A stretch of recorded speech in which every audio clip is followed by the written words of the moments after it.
The rain fell in heavy, rhythmic sheets, drowning the back alley in darkness. The streetlights flickered like dying candles, casting weak halos across the wet asphalt. A woman lay on the pavement, her dark hair plastered to her face, blood seeping from a gash at her temple and mixing with the rain. Seo-rin, 28, stared up at the storming sky, her eyes glassy yet stubbornly open.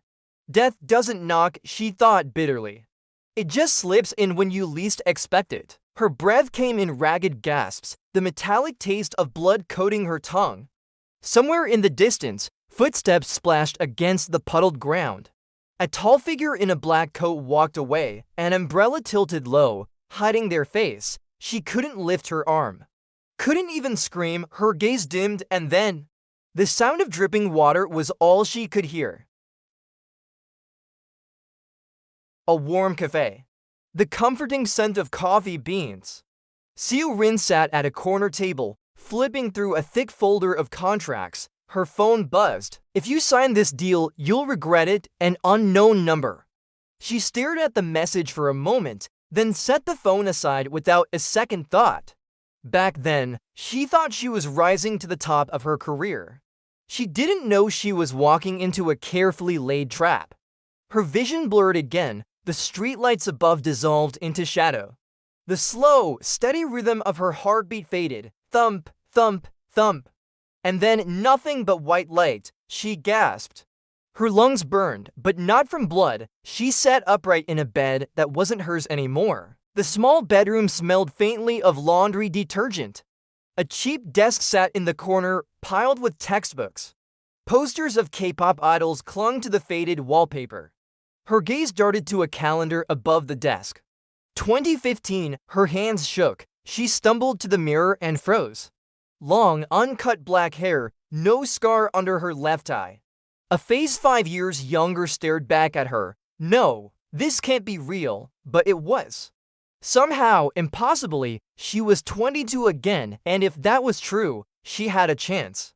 This time, I'm not letting them win, she swore to herself, gripping the desk with trembling hands. This time, I'll rewrite my fate. The pale morning light spilled across her bed, dragging Seo-rin out of the haze of disbelief. She had spent half the night pacing, checking the old flip phone on her desk, opening drawers, even pinching herself until her skin bruised. Every sign confirmed it. This wasn't a dream. This wasn't some dying hallucination. She had gone back to 2015. She dragged a comb through her long hair, studying the reflection in the warped mirror. It's real, I'm back. Her eyes scanned the phone's contacts. Most names were ghosts, people she hadn't spoken to in years, people who had died or betrayed her. And then her gaze froze on one name, Kang Jae-hyun. Her heart skipped. He had been her first love, the boy with the patient smile, the man who had once shielded her from the world, before ambition and greed turned him into someone unrecognizable. In her first life, she had let him slip away, then watched him become an enemy. This time, things would be different. That afternoon, she pushed open the door to a small cafe. It was exactly as she remembered, the low hum of chatter, the warm smell of roasted beans, and there he was. Sitting by the window, hair falling over his forehead, wearing the same battered leather watch he always loved. He looked younger, softer, unscarred by betrayal. The moment his gaze lifted to hers, something inside her ached. "It's him, Seo-rin," he asked, surprise lighting his face. "It's been a while," she forced a small smile. "Yeah. It has." They talked about nothing and everything. She laughed at his awkward jokes, listened as he complained about his part-time job. But behind every smile, she saw flashes of his future self, cold eyes, clipped voice, a man who had once helped destroy her life. She wouldn't let him become that man. As she left the cafe, a chill ran up her spine. Across the street, half hidden under the shadow of a lamppost, stood a man in a dark jacket. Cigarette smoke curled lazily into the air as he watched her. His face was unreadable. When she glanced back a second time, he was gone. The next morning, Seo-rin sat cross-legged on her bed, sketching a mental map of her old life. The events, the choices, the betrayals. If this was truly a second chance, she needed to strike early, to tear out the roots before they grew into poison. In her original timeline, today would have been the day she attended a business dinner hosted by a mid-tier company. It seemed harmless at the time, but that dinner had led her into a chain of deals and alliances that eventually buried her. This time, she would not go. Instead, she burned the invitation in a metal tin on her balcony, watching the flames eat the embossed lettering until only black ash remained. Then came the small, careful changes, tossing out old documents that once linked her to corrupt investors, recording conversations with certain people she now knew couldn't be trusted, keeping her movements unpredictable. That evening, she visited her parents, something she hadn't done in weeks during her old life. Her mother opened the door in surprise. "Seo-rin? What are you?" Without a word, she hugged her tightly, breathing in the faint scent of fabric softener and herbal medicine. In her first life, she hadn't known how precious that smell would become. Her father emerged from the kitchen, grumbling about dinner getting cold, but there was a smile tugging at the corners of his mouth. "I won't lose them again," she vowed silently. Later that night, she stood on the rooftop of her apartment building, leaning against the railing and sipping canned coffee. Footsteps approached from behind. "You've been different lately," a familiar voice said. She turned. Jae-hyun stood there, holding two coffees, the wind ruffling his hair. "Different?" she asked with a faint smile. "Yeah," he said, handing her the second can. "Like you're seeing something I can't." She looked away. "Maybe I am." From a rooftop across the street, hidden in the shadows, the man with the cigarette watched her again. "She's not following the script," he muttered, flicking the ash into the wind. The following week brought the first major divergence from her old timeline.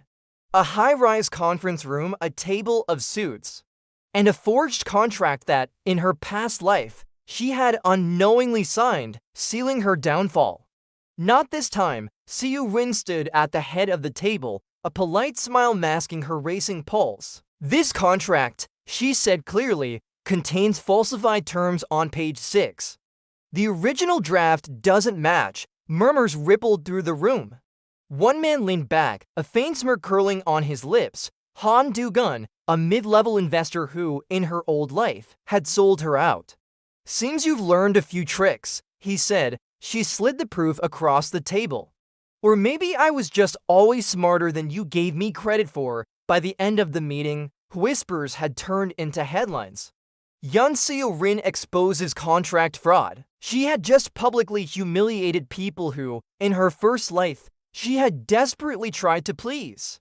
It was exhilarating and dangerous. That night, she returned to her apartment to find an envelope on the floor, slipped under the door. Inside was a single photograph, her body lying on the rain-slick street, just as it had been the night she died. Scrawled across the bottom in black ink, "You can't run from fate." Her hands shook. "They already know I've changed things." She didn't sleep. Instead, she followed the gut feeling that had been gnawing at her since the first time she saw him, the man in the shadows.